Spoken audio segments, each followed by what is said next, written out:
Hi నమస్తే, welcome to Myra media. నేను మీ కేవీఆర్. ఆంధ్రప్రదేశ్ రాజకీయాల్లో సమీకరణాలు వేగంగా మారుతున్నాయి. ఓవైపు వైసీపీ వైనాట్ 175 అని చెప్పి దూకుడుగా వెళ్తున్న క్రమంలో అధికార పార్టీకి చెక్ పెట్టేలాగా ప్రతిపక్ష పార్టీలైన టీడీపీ, జనసేన, బీజేపీ కూటమి ఒక్కటిగా వస్తుండడం కీలక పరిణామం. అయితే ఇంకా ఆ పొత్తులు ఎత్తులు ఇంకా పూర్తి కాకముందే కొన్ని కీలక పరిణామాలు చోటు చేసుకోబోతున్నాయి. ఇందులో ముఖ్యమైన విషయం ఏంటంటే, హిందూపురం ఎమ్మెల్యేగా వరుసగా 2 సార్లు గెలిచిన బాలయ్య బాబును ఈసారి హిందూపురం పార్లమెంట్ నియోజకవర్గానికి మార్చే దిశగా టీడీపీ అధినేత చంద్రబాబు నాయుడు పావులు కదుపుతున్నట్టు రాజకీయ వర్గాల్లో ఒక చర్చ మొదలైంది. దానికి బాలయ్య బాబు కూడా సుముఖంగా ఉన్నట్టు తెలుస్తోంది.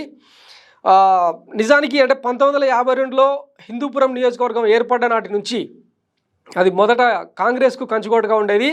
ఎప్పుడైతే 1983లో టీడీపీ ఆవిర్భవించిందో ఆనాటి నుంచి ఇప్పటి వరకు అంటే 10 సార్లు జరిగిన ఎన్నికల్లో ఏనాడు కూడా ప్రతిపక్ష పార్టీలు అక్కడ విజయం సాధించలేదు. టీడీపీ అభ్యర్థులు మాత్రమే వరుసగా గెలుస్తూ వస్తున్నారు.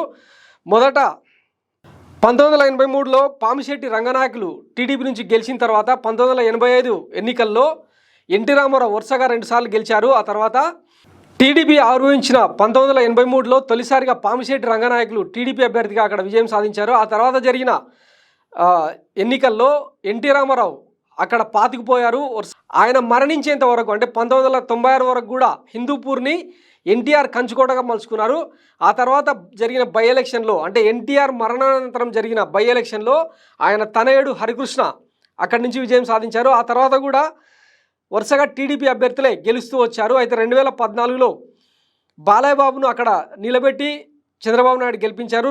మొన్నటి ఎన్నికల్లో కూడా ఆంధ్రప్రదేశ్ వ్యాప్తంగా టీడీపీ వైప్ అవుట్ అయిన తరుణంలో 23 సీట్లకు పరిమితమైన తరుణంలో హిందూపురం నుంచి బాలయ్య బాబు గెలవడం నిజంగా చారిత్రకం. ఇట్లాంటి తరుణంలో అట్లాంటి కంచుకోట లాంటి నియోజకవర్గం నుంచి బాలయ్య బాబును షిఫ్ట్ చేసే దిశగా టీడీపీ కసరత్తు చేస్తుండడం ఇప్పుడు ఆసక్తికర పరిణామం. దీనికి అక్కడ జరిగిన కొన్ని స్థానిక సమీకరణాలు కారణంగా చెప్తున్నారు. ముఖ్యంగా వైసీపీ టీడీపీ కంచుకోట లాంటి హిందూపురంను గెయిన్ చేసుకునేందుకు ఈసారి హిందూపురంను కొల్లగొట్టేందుకు టీఎన్ దీపిక అనే బీసీ మహిళను అక్కడ రంగంలోకి దించుతున్నారు. ఈ నేపథ్యంలో మహిళ మీద బాలయ్య బాబు విజయం అంత ఈజీ కాదన్న సమీకరణాలు అక్కడి నుంచి వినిపిస్తున్నాయి. ముఖ్యంగా హిందూపురం సామాజిక సమీకరణాలు ఒకసారి విశ్లేషిస్తే ఇంచుమించు 60,000కు పైగా మైనారిటీ ఓట్లు ఉంటాయి. 90,000 మందికి పైగా బీసీ జనాభా ఉంటుంది. బీసీలు అత్యధికంగా ఉన్న సీటులో అగ్రవర్ణమైన కమ్మ సామాజిక వర్గానికి సంబంధించిన నందమూరి కుటుంబం అక్కడ పాగా వేయడం స్థానికంగా కూడా కొంత వ్యతిరేకత ఉన్నమాట వాస్తవం. ఈ నేపథ్యంలో ఈసారి బాలయ్య బాబు విజయం అంత ఈజీ కూడా కాదు.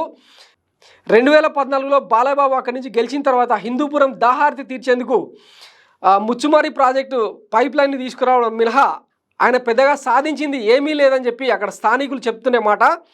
ఇంకొకటి 2019లో గెలిచిన తర్వాత టీడీపీ ప్రతిపక్షంలోకి వెళ్ళిన తర్వాత బాలయ్య బాబు అక్కడ హిందూపురంలో చేసిన అభివృద్ధి శూన్యం అన్న మాట వినిపిస్తోంది. ఈ తరుణంలోనే బాలయ్య బాబును అక్కడ నిలబెట్టిన ఈసారి గెలవకపోవచ్చు. కంచుకోట లాంటి నియోజకవర్గాన్ని చేజార్చుకుంటే మొదటికే మోసం వస్తుందన్న ఉద్దేశంతో బాలయ్య బాబును హిందూపురం పార్లమెంటు నియోజకవర్గానికి మార్చే ఈ నేపథ్యంలోనే హిందూపురం పార్లమెంటు నియోజకవర్గానికి బాలయ్య బాబును మార్చే దిశగా చంద్రబాబు నాయుడు పావులు కదుపుతున్నట్టు సమాచారం.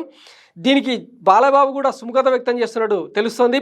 ప్రస్తుతం హిందూపురం ఎంపీగా గోరంట్ల మాధవ్ ప్రాతినిధ్యం వహిస్తున్నారు.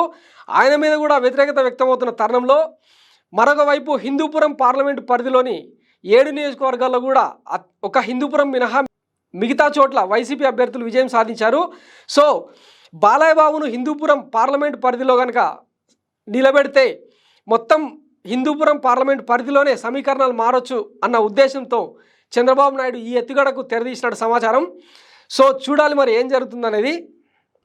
ఒకవేళ బాలయ్య బాబును కనుక మారిస్తే మరి అక్కడ టీడీపీ అభ్యర్థి ఎవరు అన్నది కూడా ఒక సమీకరణమే.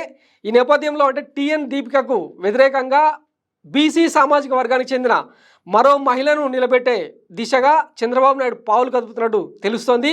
దీనికి సంబంధించి ఫుల్ డీటెయిల్స్ అతి త్వరలోనే తెలిసే అవకాశం ఉంది. మరికొన్ని రోజుల్లో పొత్తుల సమీకరణాలన్నీ వెలుగు చూసే క్రమంలో హిందూపురం టీడీపీ అభ్యర్థి ఎవరన్నది తెలిసే అవకాశం ఉంది. సో చూస్తూనే ఉండండి Maira media updates. Thank you for watching Maira media.